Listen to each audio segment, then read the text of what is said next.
Welcome back to another episode of Simple Vegan Recipes. If you have not subscribed to this channel, please do so. It means the world to me.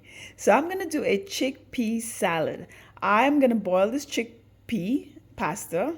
I'm going to add some tomatoes in there. I'm going to add some cucumbers, rosemary, and I'm going to mix it all with some veganese, add a little bit of salt in there. It's very simple, folks. That's why it's called Simple Vegan Recipes. So let me go ahead and put the pasta on and let it boil until it's soft.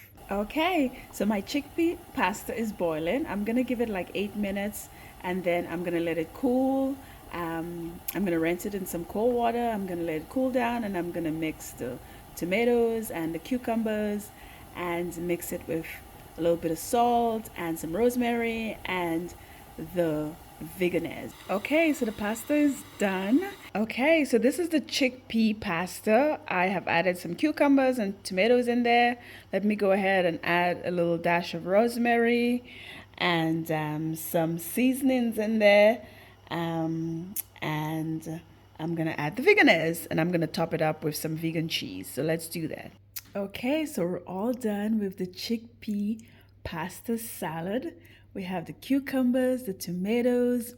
I've added some seasonings in there and the veganese, and I've topped it up with some vegan cheese. It looks so good. It is so simple, just a few ingredients, and it's very nutritious. So as I always do, encourage you guys to give those simple vegan recipes a try and subscribe to this channel for more simple vegan recipes. And I'll see you next time on Simple Vegan Recipes. Bye for now.